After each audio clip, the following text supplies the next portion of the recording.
all the latest on the SaWGuy podcast, be sure to subscribe and don't forget that bell icon.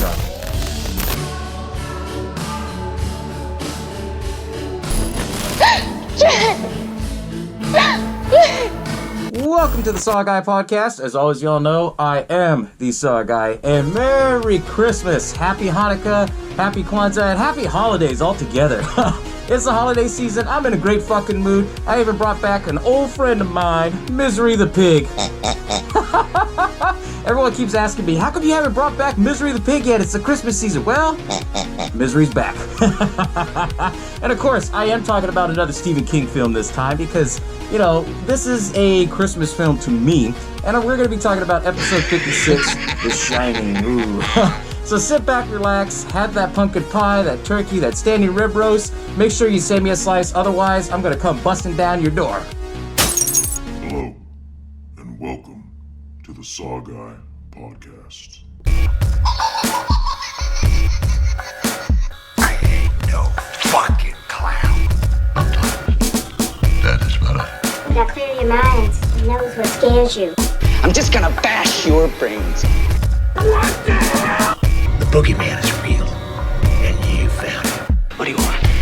I want to hear you scream. Hell. Everybody loves popcorn. Now with The Shining, we all can make that type of argument, what type of film it is. For me, partly, I do see it as a Christmas film because of the fact of, you know, we've all been there during the holidays. We go and see family. We're kind of stuck out there, you know. Be of it as it may, it's not that long like in The Shining. But, you know, we've all been there. We've gone crazy being around people we can't stand sometimes, right? Let alone family members. Shit, I've been there myself. But anyways, you know, there's also all these tons of theories of everything, the meanings behind certain things. You know, why was this piece here? Why was this piece there? And I'm actually going to have a separate segment on you guys for that. But anyways, with The Shining, I love this film because it is a model top horror film of all time. I mean, if you know, break down the top 10 scariest horror films, the top 10 horror films of all time, for sure, you're going to see The Shining somewhere in that top 10. I mean, for me, it's automatically, like, right in my top 5. I say that because of the fact of, you know, you don't really know what the story is about. And granted, yes, this movie is based off the Stephen King book, The Shining. A little backstory on that. Stephen King, obviously, he wrote the book, The Shining. And, you know, when he did Carrie, and Carrie became a movie and it became successful, everybody was buying up all the rights for all of his movies. Well, you know, he decided that he was going to do The Shining with Stanley Kubrick because of all his work that he's done. And if you've never seen any of his films, go check them out. I advise to check out, you know, Clockwork Orange if you like The Shining because it's kind of very similar in a way. But, you know, with Stephen King, he wanted to do something really good with his book, right? So he contacted Stanley Kubrick and they decided, okay, let's make this film. The only issue that Stephen King had with this film is that Stanley Kubrick, he changed a lot of the story from the book. Obviously, you know, anything from a book to a movie and back and forth, there's going to be some differences. But Kubrick, he decided to change everything. At the time, Stephen King didn't really like that, but now that he sees, you know, what a pop culture icon this film has become, he's kind of, you know, he's okay with it now. You know, he sees where he was coming from. Later on in the late 90s, in 1997, they redid The Shining with the guy from Wings. He's no Jack Nicholson, but it was pretty good for what it was, and it followed step by step of the book that Stephen King wrote. But Stanley Kubrick, he had a vision in this. And see, that's the thing that I liked about Stanley Kubrick. He always strived for perfection, and many people, you know, picked out a lot of his theories of things because Stanley Kubrick, he's the type of person that would, you know, put in messages in there subliminally that you wouldn't even know. You know, and there's a lot of fan speculation on that, right? You got to tune in to my next segment on that, and you'll see, because some of the theories I heard about it was just like, what? But anyways, with The Shining, this film actually took a whole year to make. They started filming back in 1979, and it took them a whole year to actually, you know, film and everything like that, mostly because of Kubrick's style. And Kubrick's style, what he liked to do was that he would film a scene, but then he would film it like 30 or 40, sometimes even 50 times is what they were saying. And the reason being is because he wanted to build up that anxiety, that stress. He wanted to build up like that fear factor of this film, that you just over with it, done with it. And he would do that to build up the anxiety, to build up the characters and such like that. And, you know, granted, it did, you know, wear and tear a lot of the actors, you know, Jack Nicholson, Shelley Duvall, Scatman Crothers. It definitely wore on them, but I mean, when you see the finished product and how he put it all together, it's just amazing. It's just, Stanley Kubrick was a very patient guy who had a vision of what he wanted to see and how he wanted to, present this story of The Shining, right? So it started filming in 1979, but it was released on June 13th of 1980, which is kind of funny because, that falls on Jason Voorhees' birthday, June 13th. I thought it was a cool little wink with that, right? But when a lot of people went to go see this film, they were just kind of blown away at just, everything of this film, from the acting, from the storytelling, from the fact that it was completely different from the book, and just the cinematography of everything. The Shining was one of the very first films ever to, utilize this new camera that they call the Steadicam. The Steadicam is basically a camera that's kind of rigged, and that way it's kind of like a stabilizer that we use now, right? And with the stabilizer, it's just you can move all that you want, but the camera doesn't shake, which, they were the first, I guess you could say, first 10 or 12 films that actually did that, and they had the creator on there as well, that way he can utilize his camera and say, okay, you can do it in this shot and this shot. And you see it a lot where it shows, Danny Torrance, he's riding his tricycle through the hotel and everything like that. But with The Shining, I'll do what I do in every episode. I'll break it down for you. I'll try not to be too long because The Shining is a long-ass film. It's about 2 hours long. 2 hours and 20 minutes long if you include the credits and everything like that. But it's a great fucking story. And if you haven't seen it, go check it out because, it's the season, it's the holidays. We're going to have some fun, right, Misery? But with The Shining, it starts off where you see this cinematography of just mountain views and everything like that. And it's a gorgeous scene because it's just, all the Rocky Mountains in Colorado. And then it follows this yellow beetle driving all around. You see all the old school, graphics coming up of like starring Jack Nicholson, Shelley Duvall, Scatman Crothers. And, they finally get into it and it says interview day. That's what I love about this film. It was in between that time of like the early 80s, late 70s, so slashers and horror films, they weren't how they are now where there's a lot of blood, guts, and gore. So, they had to build up suspense. They were more thriller-like, right? So, when they, start the film, it says interview day. You see this guy come in, who's Jack Nicholson. He's playing the character of Jack Torrance. He comes in and he goes, hey, I have an interview with Mr. Ullman. I guess Mr. Ullman, he was the guy who ran the whole hotel. And his receptionist's like, oh, yeah, down the hall to the right, first door, you can't miss, right? He goes in there and he starts, introducing himself. Yeah. Hey, I'm Jack Torrance. They start talking and everything. He's like, oh, close the door, I'm going to get some coffee. They start talking about what the job entails. And what the job entails is that Jack Torrance is going to be the caretaker of the hotel during the winter months, from October through February. And then he's just describing the job of like, hey, this is what you got to do. You'll have to run the boilers in some parts of the hotel and make sure that, if there's any issues coming on or any problems that you take care of it right away, mold and, all that shit that comes down when you have snow. If you ever live in snow, it's a pain in the ass, trust me. But anyways, then they start talking, and then it introduces his wife and his son. His wife is played by Shelley Duvall, and she plays the character of Winifred, as he introduces her. But it's actually Wendy. The whole time of the movie, she's called Wendy. And then you meet his son, Danny Torrance. Danny Torrance is played by Danny Lloyd. This was actually his first big break in this film, and I believe he was only like 4 or 5 years old when he did this film. And he got the role because, when he auditioned, he did the whole finger thing with Tony and stuff like that, and Kubrick loved it. He was like, oh shit, we gotta have this kid. And so that's where it shows them, and they're talking and they're watching, Roadrunner cartoons, which is another kind of little twist in there, right? Well, how come you don't want to go? Stanley Kubrick, he threw in Roadrunner in there. There's some theories behind that. I'll get into that in a bit. But anyways, he's watching Roadrunner cartoons, and they're talking about like, oh, hey, do I have to really go in there? Do you think Dad's going to get the job at that hotel? Well, we'll see, son. It's going to be great. You'll see. Then it goes back to, Jack Torrance, where he's talking to Mr. Ullman, the guy who runs the whole hotel. And then he tells him the whole story like, hey, we have faith in you because the last guy that we got, his name was Charles Grady. And from what I looked through, he was a good person, but all of a sudden, somewhere down the line, he had a mental breakdown, he ran amok, and, killed his family with an axe. Stacked him neatly in one of the West rooms, and then he put both barrels of a shotgun in his mouth. And Jack Torrance, he's just like, what? Just like shocked. They're like, what the fuck? And the reason why Ullman was telling him that story is because he was like, well, I wanted to tell you so that way you don't have any second thoughts in the job, da-da-da-da-da. And then he's like, well, I'm actually fascinated by it. I'm going to tell my wife. She's a confirmed ghost story and horror film addict. So So I was like, oh shit, that's all of us, right? Then it goes back, and then, you see Danny, he's talking to himself with Tony. Tony is his imaginary friend, but then you find out later on it's because he has a special gift, right? And, he's talking to Tony, he goes, hey, are we gonna actually go up there? And then Tony was telling him, like, yeah, he already did. He's gonna phone Wendy up in a few minutes and tell her the good news. And so that's when it actually happens. He calls her up and tells her, hey, I'm gonna be running late, da-da-da-da-da. And then he starts telling Tony, hey, I want to see what's going on. I know you know something. Show me. And then all of a sudden, he's like, no.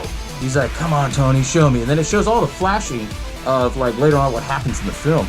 And so, after that, it just blank screens. And then all of a sudden he wakes up, and then there's this doctor that's interviewing him. Asking about, like, oh, did you smell anything funny? Did you hear anything? Asking him the basic questions of, how you would lose consciousness, right? And so eventually when they start talking about Tony, she starts asking him things like, oh, does Tony ever tell you any things? And then the kid, he was like, well, I don't want to talk about Tony anymore. So the doctor and Wendy, they go in the living room and they start talking about things, and Wendy's like, oh, you should have seen him. And then, she lights up her cigarette. This is one of the scariest parts of the film for me because, she's smoking the cigarette and the fucking ash is like this long, and I'm like, ooh, that shit's gonna cause a fire. But anyways, they start talking. And she's like, well, this is what happened, da-da-da-da. And then, he was in school, but then we pulled him out when we moved. And then they got into the whole story about why he got that injury and how they moved. Well, in the book, they talk about how Jack Torrance used to be a teacher. And he just lost his shit and beat the shit out of the kid. That's what the book said. The movie, Stanley Kubrick's version, they never showed it.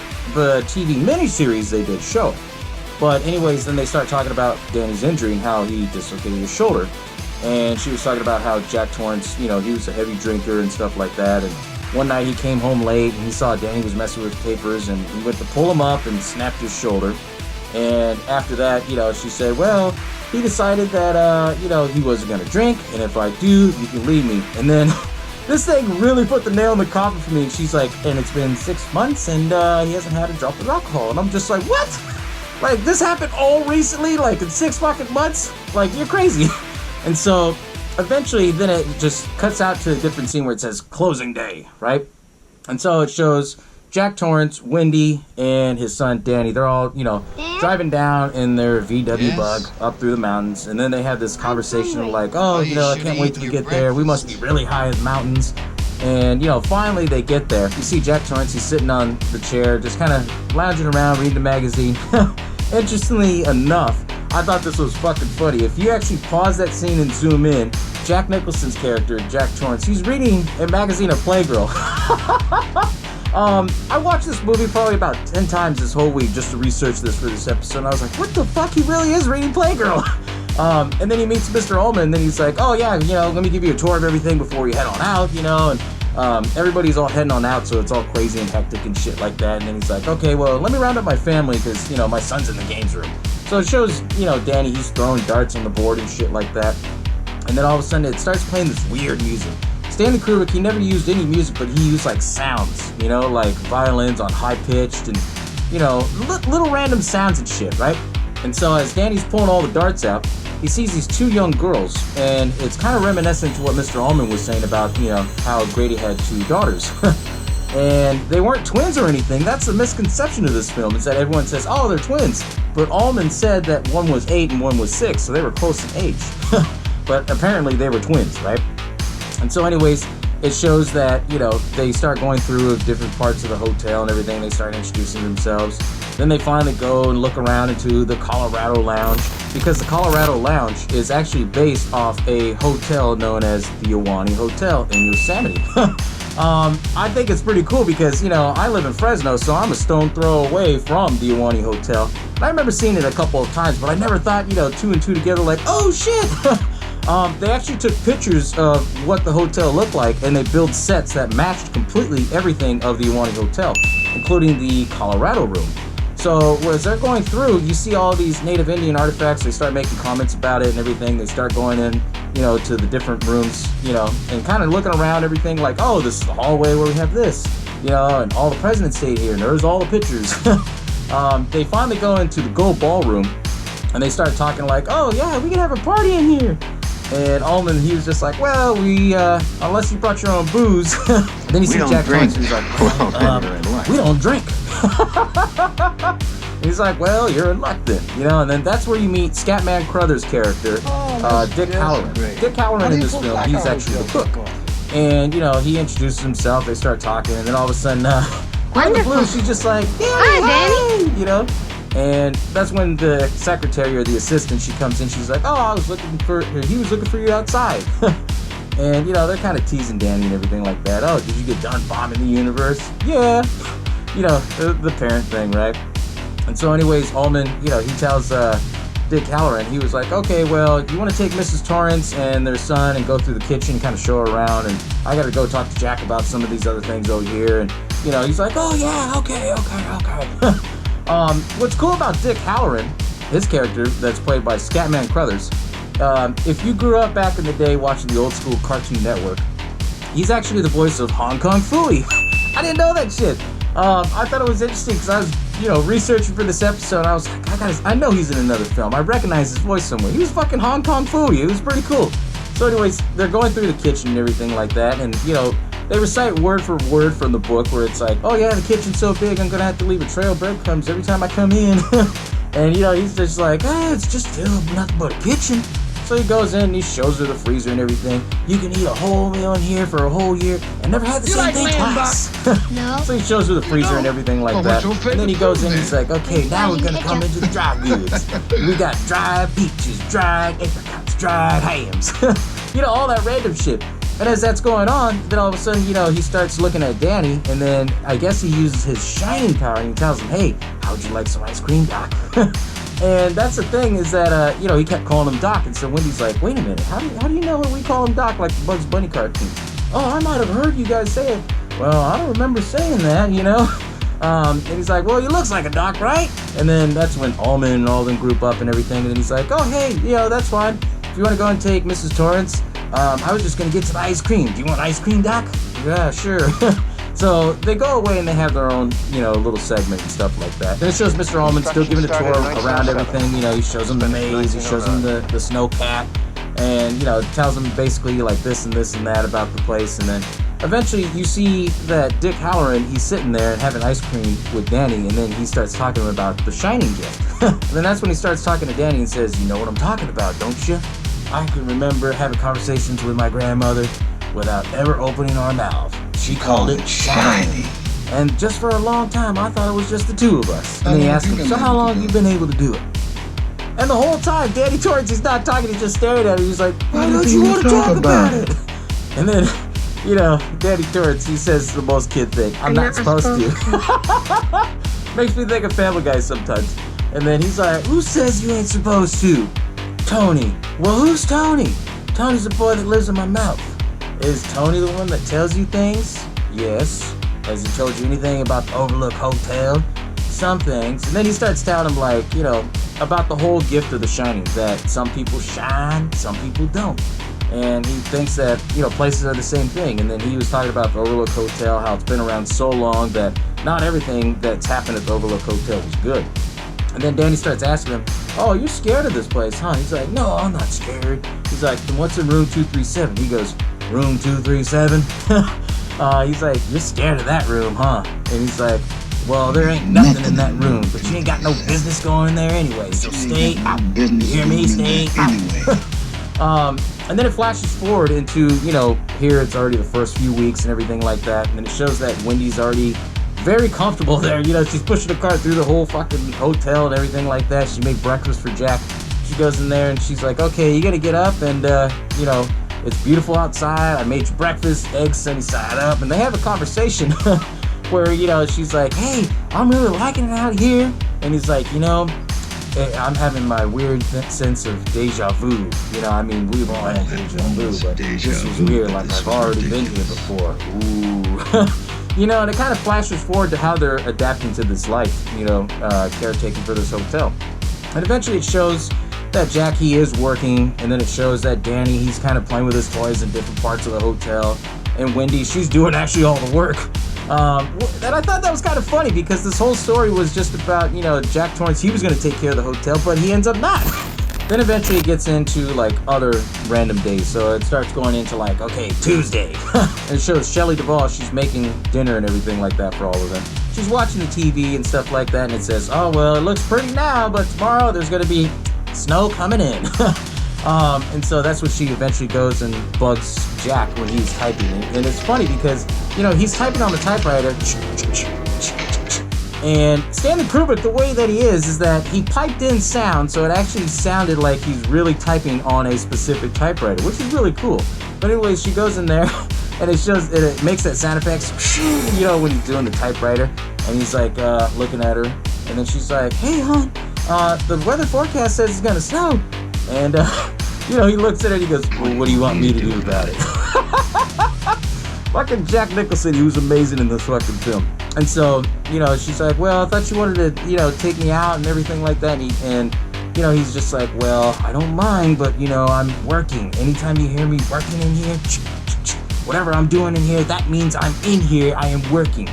They had their underlying issues of things. To me, I think it was a little bit more, not domestic abuse, I could say, but they were the type of couple that really didn't get along. They were two complete opposites, which I thought really made the film pop a little bit more, So she was trying to make it work, and, he was just like, I'm working, get out, And eventually, she was just like, okay. And he goes, well, you can start now by getting the fuck out of here. And in this scene, it was kind of crazy, like where it shows Jack, and then it flashes to, Wendy, then back to Jack. You see things change and move around. So it kind of fucks with your mind a little bit. And then later on, it shows that Danny, he's kind of exploring throughout the hotel on his big wheels. He's, driving all around through the hotel and everything like that. And he sees the room 237. He goes and scopes it out, and then he sees this picture of, like, the twins that he had saw earlier. And then he was just like, and then he gets on his bike and rides around. Being enclosed in, now the cabin fever kind of feels like it's setting in, because Jack Torrance, he's really into his work. And Wendy, she's kind of going crazy because she's doing the mother duty where she's just hanging on by a thread almost. And then Danny, he's just kind of doing his own thing, is what kids do. And he's going through the staff wing where they're actually staying at. And in those hallways what he sees is he sees the two girls. And then, the two girls, they start talking to him where they're like, come and play with us, Danny, forever and ever and ever. And while it's doing that, it's flashing between them, like, standing up, being alive, holding hands, and then how they were all chopped up and dead. And then, like, standing up again, and then chopped up and dead. And then Danny's all freaking out, and he puts his hands over his eyes. And he's like, Tony, I'm scared. Remember what Mr. Halloran said. It's like pictures in a book. It isn't real. They can't hurt you. Man, this film had so many great iconic moments in it. As that's going on, it's still showing Wendy. She's kind of doing all the scoping around of things. The snow has already came in, and she finally learns how to use the CB radio because she's like, nope, all the phone lines are out. So she talks to the ranger, and then they're like, oh yeah, just leave your radio on just in case we need you for emergencies. Then it flashes to like another day where they're out like in the lounge area, and they're watching TV. They're watching Summer of 42. And what I thought was crazy is that, like, the TV's on, but there's no fucking power cord. It was weird.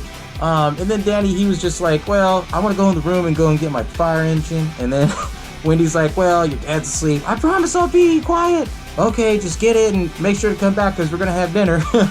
And eventually, he goes in there, and that's when he sees, like, Jack Torrance. He's sitting up just, like, over the bed. And then, he's telling him, like, hey, Danny, come here. I love you, son. I wouldn't hurt you. And then that's when Danny's like, are you sure, Dad? And he's like, wow, your mother tell you that? No. Well, I've always loved you, Danny. I will never, ever hurt you in the whole world. I always love that scene because, every time you see screenshots of that scene, it looks like, it kind of reminds me of, like, when the dad talks to the son about the birds and the bees kind of thing, whenever you see the stills of that shot. It's kind of funny as hell. But then eventually it goes into the next day, and it shows that Danny's playing with his toys, his toy cars and stuff like that. And then this tennis ball randomly just fucking rolls right down in front of him. And then he sees this tennis ball, and he's trying to see where it came from. He walks down the hall, and he sees that it's in room 237. And as that's going on, he goes in the room, but you don't know what happens. And then all of a sudden you see Jack, he's back in the typewriter room, and he fell asleep. And he's screaming because he's having a bad dream. Wendy's in the boiler room, she can hear it, so she's like, Jack! Runs over there, and then, she wakes him up, and then he's like, I had a bad dream. It was like, I didn't kill you, but I butchered you, I chopped you up into pieces. And then Danny comes in, and his shirt's all fucked up and everything like that, and then that's when Wendy's like, oh my god, my God, Daddy, what happened to you? Danny? She picks him up and then she's looking at Jack. You did this! You son of a bitch! Why'd you do this? This is our son! And how could you? How could you? She runs out. He's just like, the fuck? I was asleep. His expression just said it all, you know? It's just one of those things. He was asleep, and he really was asleep. And wakes up and he's like, what the fuck? So madness is starting to settle in between all of them now at this point. And so he's walking through the hallway and everything, and he goes into the gold room area, and then he's like, me, bitch, saying I did it, you know, all pissed off. And then he goes and sits by the bar, and then this is where his madness finally kicks in. You know, he's telling himself, like, man, I give my damn soul just a glass of beer. And then, you know, he's looking at the camera, and he's just talking, like, looking around, and he's like, hi, Lloyd. A little slow tonight, isn't it? And he starts laughing. And then all of a sudden it shows the character Lloyd, who's a bartender, and he's like, what'll it be, sir? He's like, I'm awfully glad you asked, because I had 2 10s and 2 20s right here in the back of my wallet. I was afraid they was going to be there until next April. So, here's what you can do for me. You send me a glass, some ice, and some bourbon. You're not too busy, are you? And then it kind of, you know, he serves him the alcohol and everything like that, but then now it starts getting into Jack's side of the backstory, what happened about, you know, because the bartender's like, hey, everything good? He's like, oh yeah, just a problem with the old sperm bank upstairs, but now that I can't handle Lloyd, thanks. And then he tells this whole story about what happened with Danny, where he's like, I love the little son of a bitch, but that bitch, Long as I never let me live, forget what happened. she'll And then he never tells let about me how he forget really what did hurt happened. him. He goes, you know, I came home one day and all I tried to do was pull him up and the little fucker throw all my papers on the ground and, you know, momentary loss of muscular coordination. You know, he's talking about how he pulled him up too hard and he snapped his shoulder. Then Wendy's walking through and she finally sees Jack in the gold room. There's a crazy and then woman she's in like, one of Jack, the there's rooms. someone else in the hotel with us. She tried to strangle Danny. And he goes, are you out of your fucking mind? And she's like, no, it's true. And he's like, what room is it? Then the story follows Dick Halloran. He's already left the hotel and everything like that. He lives in Florida, you know, during the off season. So he's sitting there watching TV and stuff like that, which I thought was really cool. You know, they show kind of like his lifestyle. And then it shows Jack Torrance. He goes up to room 237. The door was open. He goes in there and he's like all weirded out. And then all of a sudden he sees this chick in the bathtub. She comes out and she's butt-ass naked. And he's looking at her and he's just like, and then he smirks and he goes up to this chick and he starts making out with her just out of the blue. And it was just like, okay, something's weird. Then he looks in the back of the mirror and then like her ass and her back is all like melted and shit, like it's decomposing like a zombie. And then he looks at her and then she turns old and then she starts laughing. And he's like, ugh, ugh. You know, and she's like walking towards him slowly. And then it shows the scene how it was just basically like this old lady that was dead in the bathtub and she gets up and shit. And he was like, ugh, ugh. He pulls the door closed and he locks it. And then at that same time, Danny sees everything that's going on because he's got his shining power. And while that's going on, then he's also calling, you know, Dick Halloran saying, hey, we need help. And eventually, you know, Jack Torrance, he comes back and talks to Wendy. And he's talking all calm. And so she's like, well, was there anybody in the room? And he's like, no. Well, something's not right. And then, you know, then he starts talking about like, well, when you rule out his side of the story, the only thing you can think of now is that he did it to himself. And she goes, well, we gotta go down to SaWGuY, you know, the nearest town that's close to him. And we gotta get him a doctor. And this is where Jack fucking loses it, where he snaps. And then he's like, it's so fucking typical of you to do this to me. I could really write my own ticket if I go back to Boulder now, right? Shoving out driveways, week at a car wash. Any of that appeal to you? She's like, Jack. You know, and then he's like, I'm not gonna let you fuck this up for me. And he walks out. And it's implied that they have a lot of domestic abuse between each other, you know?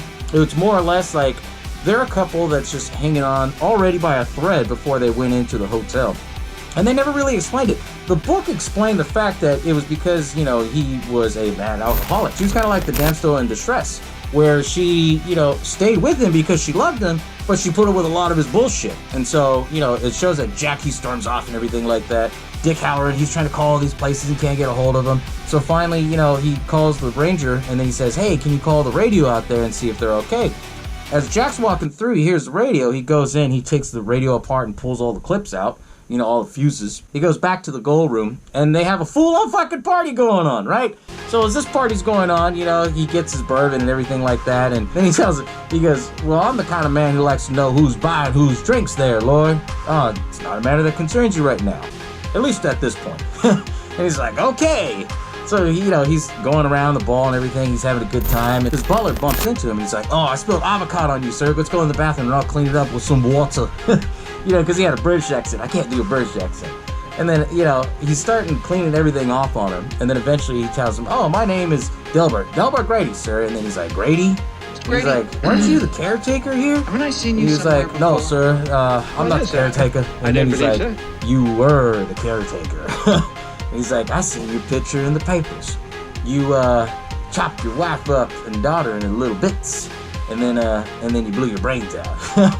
And then that's when Delbert Grady starts talking to him and says, well, if you want to call it out like that, you've always been the caretaker. And then Jack is like, what?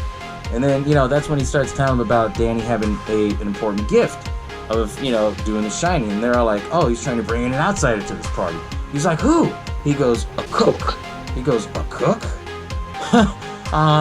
For obvious reasons, I'm not going to say that word, but he does say something else into it.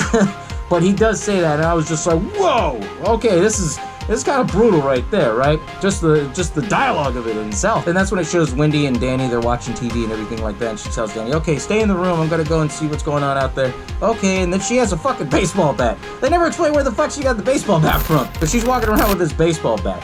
So she goes in there, and then she goes to the typewriting room, and then she sees all of Jack's work. And then she's looking through the papers, and she's reading it. It says, all work and no play make Jack a dull boy. And she's like, what? And it's all written in various different forms, like if you're writing a book. So, I mean, it's all like centered in a line, and then it has the tab over and all that shit. And then she's like flipping through, like, what the fuck, going through every single pages. And then Jack comes out right behind her, and he's like, how do you like it? She's like, ah! He's like, how do you like my story? And she's like, and then they have a dialogue of where she says, okay, we need to get the fuck out of here. This hotel's like getting to all of us. We need to get Danny to a doctor like right away. And then that's when Jack kind of snaps. He goes, have you ever thought about me? Dude, always think about Danny and never me? That kind of talk. And then that's when, he's like trying to talk to her, and she's getting all worked up because of the fact he's going fucking crazy. And that's when he's like telling her, hey, that's when he tells her, Wendy, darling, lights of my life. You didn't let me finish my sentence. I said, I'm not gonna hurt you. I'm just gonna bash your brains in. I'm gonna bash him right the fuck in. And so that's when he's like trying to get the bat from her. And he's like, stop swinging the bat. Give me the bat. And then, she's like, stop it. No. And she keeps swinging it. She swung it like 40 fucking times. And finally, when he tries to go and grab the bat, she hits it in his hand and fucking knocks him out. He goes rolling down the stairs. And then she drags him into the dry goods locker, and she locks him in there. And then that's when he finally starts coming to, and then they have another dialogue where he's like, wait a minute, hey, let me the fuck out of here. And then that's when he's telling her, I'll forget the whole damn thing, just let me out. And she's like, I'm gonna go and get Danny down to Sidewinder, you stay here, cool off. And then that's when he starts snapping again. And he's like, you're not going anywhere. Go check out the radio and Snowcat and you'll see what I mean. And that's where it shows the scene where he's holding on to the door handle. Go check it out. Go check it out. Go check it out. And that's, it really showed at this point he was already gone in his madness. So she goes and runs outside in the snow. She sees the Snowcat and the whole distributor cap is pulled off.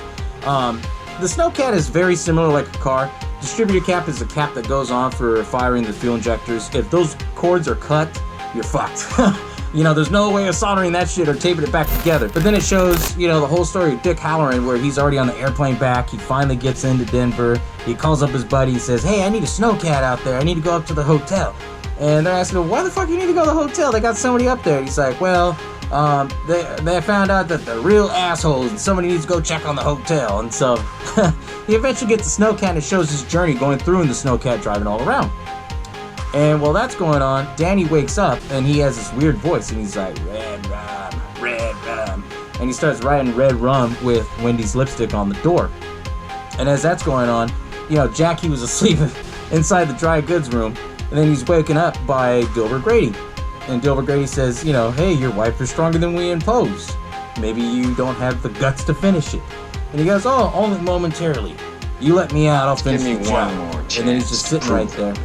And eventually you hear the door unlock. And as the door unlocks, then all of a sudden it flashes back to Danny where he's like, red rum, red rum, red rum. And he wakes up Wendy. She's like, what the fuck you doing?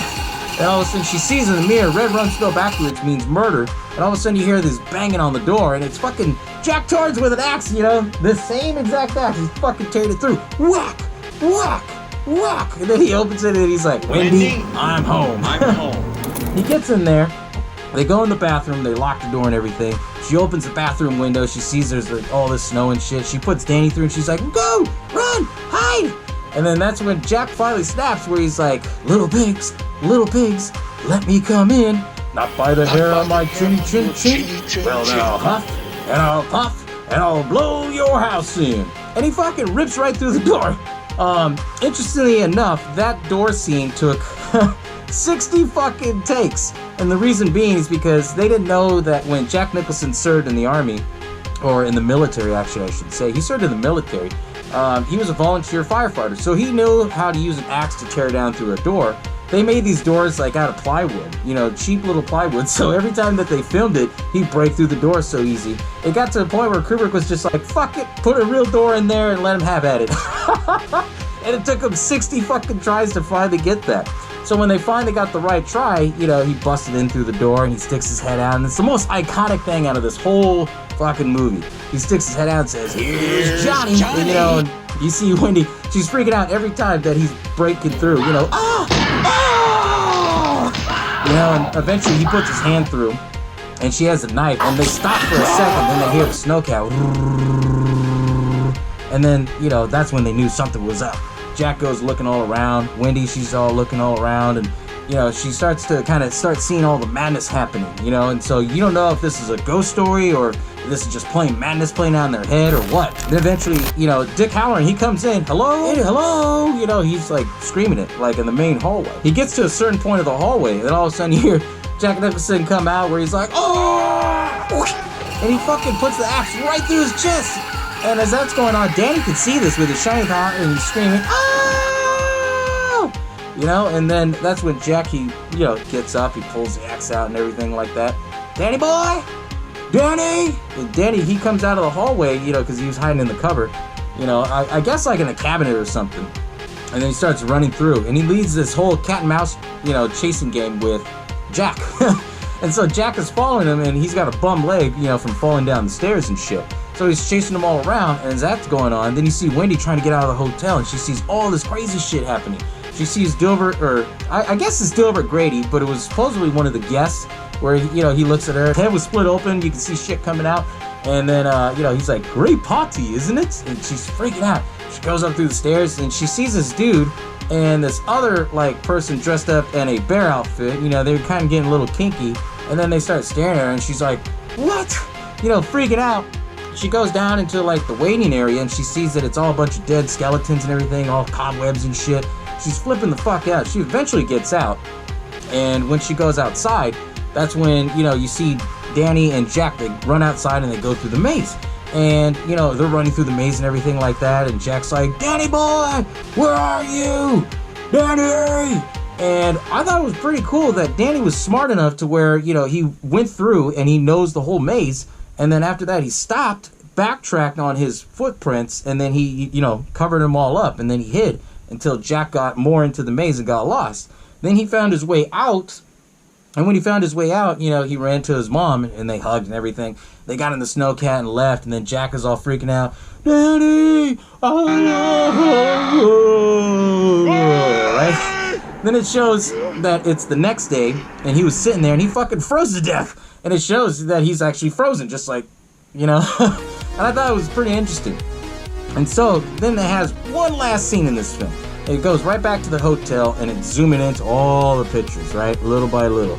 Then it shows this party that's going on, in the 20s, 4th of July in the 20s. And then it gets closer and closer, and you see it's fucking Jack Torrance. And it's like, oh shit, so he really was the caretaker. What the fuck?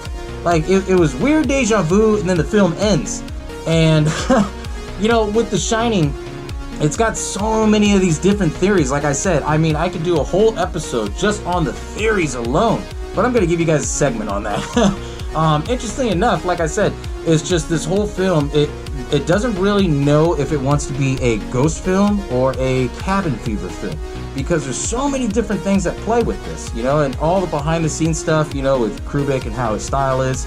a lot of the actors, they really either got better from this film, or, you know, they just learned how to hone in on their talents, or they never really did another film like this. You know, look at Shelley Duvall. Shelley Duvall, this is by far one of her best performances out of all the films.